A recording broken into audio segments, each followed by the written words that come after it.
choses qui vont vous aider, qui vont t'aider à faire des rêves lucides et à surtout avoir une qualité de sommeil meilleure. Dans un deuxième temps, je t'expliquerai comment réussir à faire des rêves lucides. Donc si comment améliorer la qualité de ton sommeil ne t'intéresse pas, je te laisse passer un petit peu, avancer un tout petit peu la vidéo pour voir enfin comment réaliser ces rêves lucides. Donc faire de l'exercice régulièrement, cela aide à améliorer le sommeil. Bon, ça a été prouvé depuis, de nombreuses études scientifiques l'ont démontré. Ça nous aide à nous endormir plus vite et à récupérer plus facilement. Notre sommeil est plus réparateur. Éviter les écrans et bien sûr avoir une chambre dans un état qui est propice à l'endormissement. Donc une chambre rangée à peu près, une chambre où l'on se sent bien, une chambre coucou. Voilà le mot cocooning.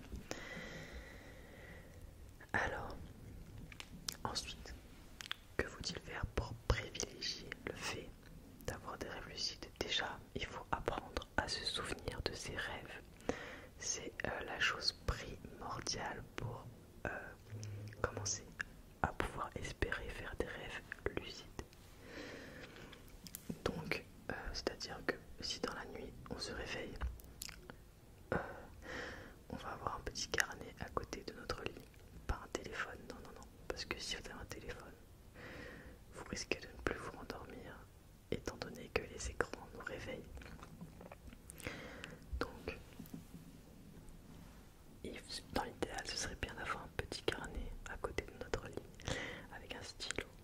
Et quand on se réveille, instantanément après le réveil, on écrit ce qui s'est passé.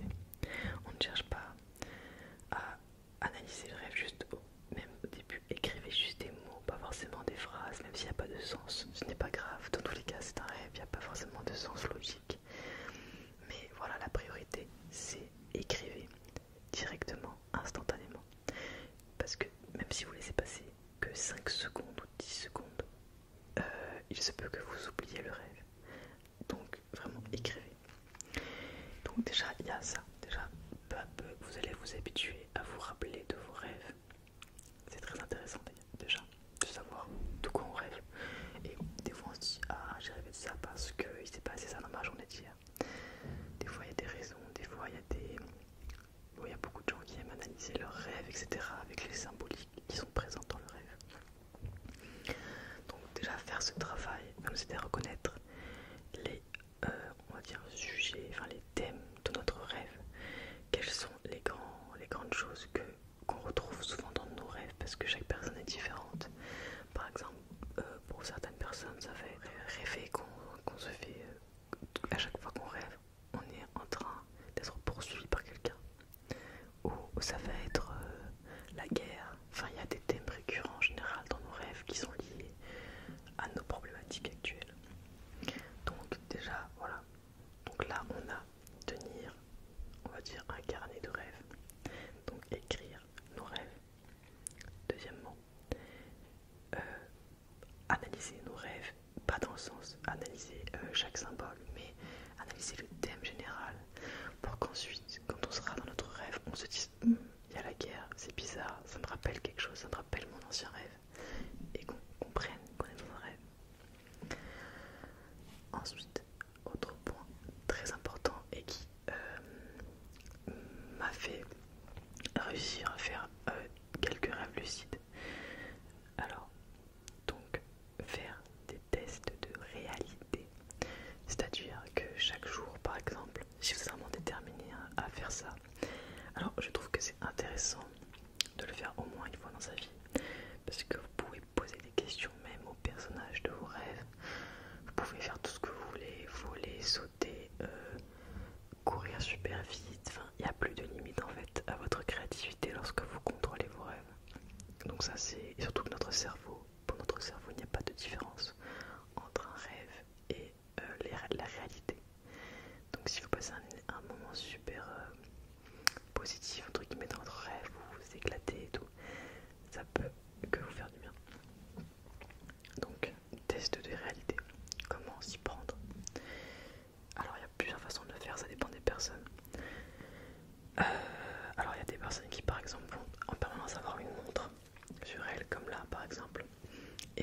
regarder l'heure à peu près 10 fois par jour. Elles sont là, elles regardent l'heure. Parce que quand on rêve et qu'on regarde l'heure, souvent c'est des heures qui n'ont rien à voir déjà avec l'environnement autour. Par exemple, si vous faites ça et que vous regardez, non, là il n'y a que 5 secondes d'écart sur ma montre, mais dans un rêve, l'heure aura totalement changé. Donc ça c'est un bon test de réalité. Autre test possible, c'est de prendre sa paume de main et d'essayer de la traverser, comme ça avec l'autre main. C'est un autre test qui est possible, donc hop, on essaye. Donc dans la réalité forcément c'est pas possible, mais dans un rêve ce sera possible parce que si vous décidez que c'est possible. Autre chose à pouvoir faire, c'est se regarder devant un miroir. En général on sera pas du tout pareil que que dans la réalité, quand on rêve je veux dire. Donc se regarder régulièrement dans un miroir, s'analyser, etc., s'observer. Il y a aussi bien sûr se boucher le nez, arrêter de respirer et voir si si on arrive toujours à respirer, ou alors être dans l'eau par exemple et respirer. Donc là on comprend qu'on est dans un rêve. Il y a plein de petits tests comme ça. Moi il me semble que moi je faisais un test un peu bête, mais bon, je me foutais un peu des claques comme ça. Si j'avais un peu mal dans la réalité,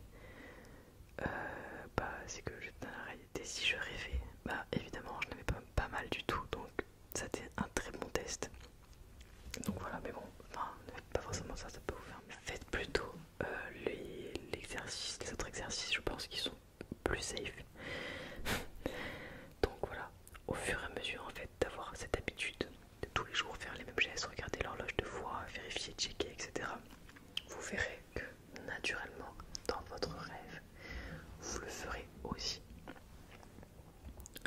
Donc vous le ferez aussi parce que ce sera devenu un automatisme, même dans le rêve. Et lorsque dans le rêve, vous comprendrez du coup que vous êtes en train de rêver. Alors, en général, la première fois qu'on fait un rêve lucide, on est tellement content qu'on est surexcité. Alors je sais que moi ça m'était déjà arrivé. Alors en fait, avant que je travaille sur le sujet et que je veuille vraiment faire des rêves lucides, je crois que 3 fois dans ma vie, j'avais contrôlé mes rêves. Et ça durait pas longtemps parce que j'étais toujours en mode oh non, j'ai pas de me réveiller. J'essaie de rester en fait focus et pas trop m'exciter. Mais je me sais que la première fois que j'ai réussi à faire un rêve lucide, vraiment, c'était quelque chose que je voulais vraiment faire. J'étais tellement surexcitée et contente que je me suis réveillée directement. Et c'est quelque chose qui arrive énormément à beaucoup de personnes qui essayent. Donc essayez d'être quand même plutôt calme parce que l'excitation va vous réveiller. Et ensuite vous pourrez faire ce que vous voulez dans votre rêve. Donc quand vous aurez appris peu à peu à contrôler, vous pourrez, je sais pas, créer d'un coup un mur qui sorte enfin voilà, il n'y a aucune limite. C'est comme Minecraft, c'est comme voilà, il n'y a vraiment pas de limite. Alors ensuite après il y a d'autres techniques. Donc moi j'ai vraiment appliqué celle-là, enfin voilà. Alors j'ai essayé d'en faire plusieurs fois, j'ai réussi plusieurs fois. Et en fait à un moment donné, bref, j'ai arrêté de le faire parce que je voulais juste, je sais pas, ça me demandait quand même des efforts entre guillemets chaque jour. Et j'aimais bien ma vie, enfin je sais pas, j'avais pas besoin de me dire je m'éclate dans mes rêves. Mais je sais que ça a pu m'aider à un moment donné dans ma vie, là je n'en fais plus. Mais si du coup vous voulez essayer, déjà les tests de réalité, tout ce que je vous ai dit avant, c'est très efficace. Ensuite, après il y a des gens qui vont encore plus loin que juste contrôler un rêve. Il y a des personnes qui arrivent. Voilà, par exemple, imaginons que vous fassiez un rêve. Vous vous réveillez, vous vous en souvenez. Il y a des gens qui arrivent à continuer leur rêve pendant leur sommeil. Je sais pas si c'est ton cas.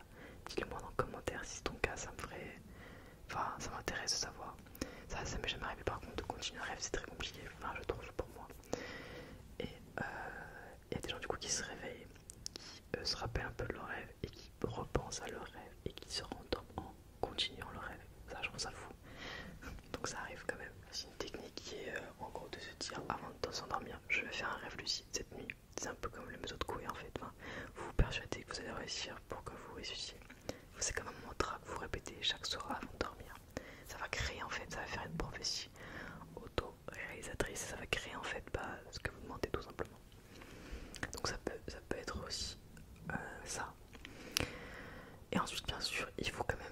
patience pour réussir. Il y en a qui vont réussir peut-être en 3 jours, en 1 jour, d'autres en 1 mois. Ça dépend vraiment des gens, ça dépend de tellement de facteurs. N'abandonnez pas, je veux dire, au bout d'un jour ça marche pas, continuez quand même. C'est un petit peu, ça prend quelques jours on va dire en général, à quelques semaines, ça dépend des personnes. Voilà, donc j'espère que cette vidéo pour apprendre à faire des rêves lucides, qui parle de rêves lucides en général, de mon expérience avec les rêves lucides, etc., vous aura plu. Je vous souhaite de passer une excellente nuit. Je vous souhaite de faire